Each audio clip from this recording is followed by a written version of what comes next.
Boa tarde, galera. Estamos aqui fazendo essa entrada, trazendo um comentário nosso, né, Cléo? Porque a gente não consegue assistir algumas coisas e ficar parado. A gente fica inquieto em casa, conversando, batendo. Eu falei, vamos colocar essa conversa para o público ver, Cléo, sobre essa situação que ocorreu aí no domingo, né? Ontem, no jogo entre Flamengo e Palmeiras.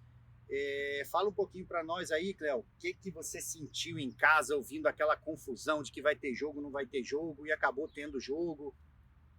Primeiro, essa polêmica foi criada pelo Flamengo, né?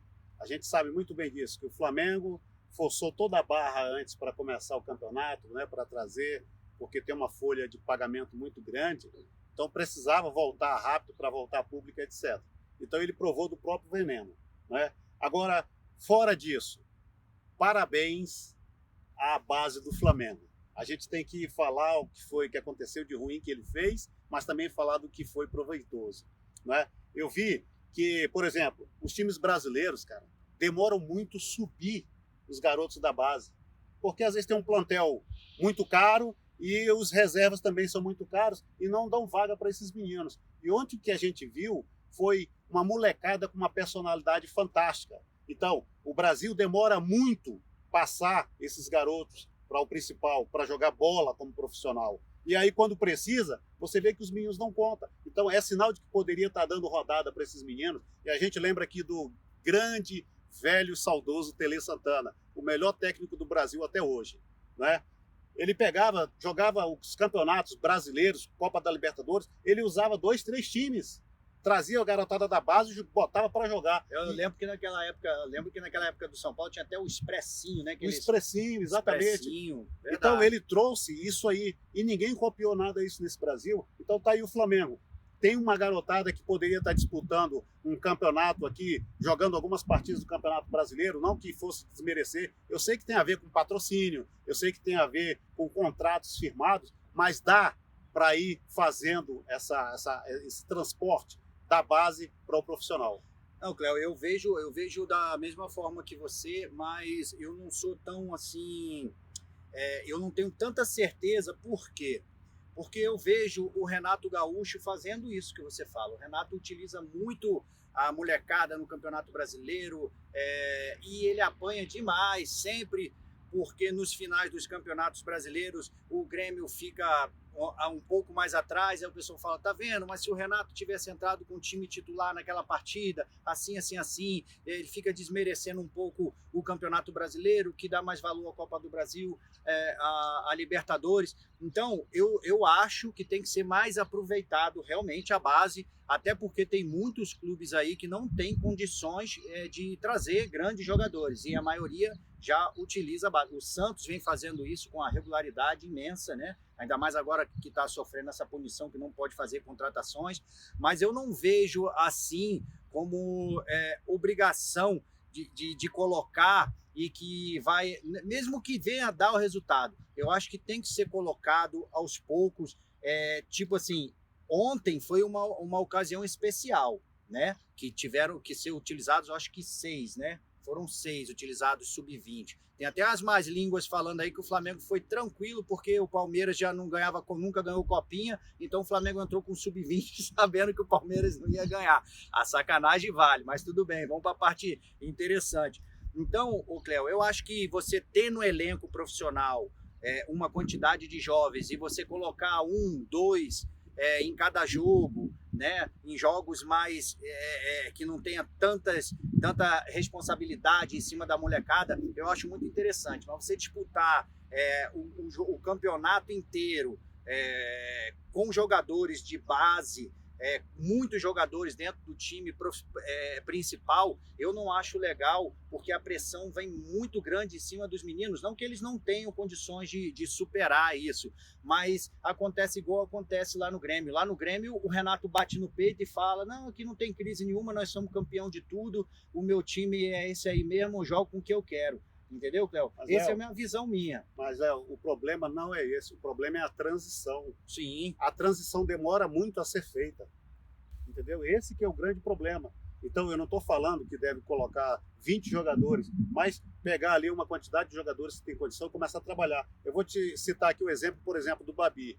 Eu hoje acho que o Babi já deveria ser sacado do time, porque ele já está se achando o bambambam, ele já está se achando o grande atleta do Botafogo. Falar para o nosso ouvinte aí que o Babi é o centroavante camisa 9 do Botafogo do Rio de Janeiro. E hoje ele já começou a cair o rendimento, já não está mais rendendo como estava. E aí é a hora de sacar ele, botar lá para ele sentir, olha, tu não está pronto, cara, nós estamos te botando aqui, tu vai, joga lá 3 jogos bem, sai aqui um pouquinho, vai lá para a base jogar de novo, volta aqui, joga um pouquinho. É a transição. A transição do jogador de base para o jogador profissional é que está errada dentro do Brasil. E o futebol está morrendo. Nosso futebol brasileiro está em uma decadência. Ah, mas está melhorando a ciência dentro do esporte. Beleza, está melhorando tudo. Mas o futebol, a essência do futebol, está morrendo. E aí é culpa desses caras que estão hoje na mídia, né? Aí entra um outro processo que a gente vai falar em outro momento, sobre a questão de troca de treinadores, que também influencia muito nisso, né? Um começa um trabalho, o outro chega, para com aquele trabalho e começa outro. Então, esses problemas. E aí o Flamengo veio para mostrar isso, que tem uma garotada boa, com uma personalidade fantástica do goleiro, tá? Um cara fantástico que, se não fosse por ele ontem, talvez até o Flamengo tinha perdido o jogo. Então, pode-se ser colocado. Não estou dizendo que esse menino vai vir a ser titular, que ele vai jogar 6 jogos em seguida. Mas quando precisa, aí utiliza os meninos. Os meninos agora são bons, né? Agora todo mundo viu. Por que não vem fazendo essa transição passo a passo durante todo esse tempo aí? Não, mas o Flamengo, o Flamengo ele vem fazendo essa transição gradativa de acordo com a necessidade. Tanto que o Flamengo do ano retrasado veio fazendo essa transição com os jogadores, veio com o Vinícius Júnior, tanto que o Vinícius Júnior jogou vários jogos como reserva, entrou em alguns jogos do Campeonato Brasileiro, na época o Flamengo jogava a Libertadores, até que ele entrou num jogo da Libertadores e fez o gol do empate da vitória fora do Brasil, e depois veio o Renier da mesma forma, o Renier entrando aos poucos. Então o Flamengo vem fazendo isso, mas o que evita a chegada de mais transições, mais atletas da base, é o que você falou, do elenco super recheado, né? Você vê o Palmeiras ano passado e um ano atrás, o Palmeiras com aquele timaço todo recheado não tinha vaga para os jogadores da base. Hoje nós já vimos no jogo de ontem, começaram 3 meninos da base com 20 anos, né? O Veron, o Patrick de Paula e o Gabriel Menino, que hoje está convocado para a seleção brasileira. Então o Vanderlei vem fazendo muito bem isso, o Flamengo vem fazendo isso, o Mateuzinho tem entrado lateral direito, alguns jogadores, o próprio Lincoln, o Lincoln tem 19 anos e o Lincoln já vem nesse processo de transição, participando de jogos importantes. Então alguns clubes precisam mais de abrir o olho para essa transição, mas alguns vêm fazendo até com eficiência, como o caso que nós já falamos do Santos, o Grêmio, né? Hoje o PP está aí, o PP era um jovem jogador aí que todo mundo sabia que quando o Cebolinha saísse, ele ia ter o espaço dele, e ele vem carregando o time do Grêmio nas costas, jogador da base. Então, eu acho até que não vem só da instituição, né, Cléo? Como você falou, é muito do treinador que está presente ali, né? Léo, eu concordo em parte contigo, porque justamente, ao meu ver, a transição é mal feita mesmo, em todos os clubes brasileiros. Eu estou citando o Flamengo, porque foi uma questão atípica que aconteceu agora no domingo, ontem, né? Uhum. Então, é por isso que eu estou falando. Mas eu continuo achando que a transição é mal feita. O aproveitamento, a maneira como é feito isso, é muito complicado. E não só, os clubes, eles revelam esses meninos para o jogo profissional, para o time profissional, e já tem que vender. E os meninos não estão nem experimentados quando poderiam estar mais experimentados dentro do jogo, entendeu? Então essa é a minha crítica, né? E quero parabenizar o Flamengo, né? Pela qualidade dos meninos que se apresentaram, a força como eles entraram e jogaram de igual para igual com o Palmeiras. É verdade, o Flamengo fez um excelente jogo e parece até que ganhou o jogo, né? A comemoração da torcida, receber o Flamengo no aeroporto, não sei o quê, mas é para isso mesmo, porque foi um jogo muito difícil contra uma equipe aí considerada postulante ao título, né, do Campeonato Brasileiro. Então o Flamengo está de parabéns. O Palmeiras não foi demérito nenhum, jogou bola.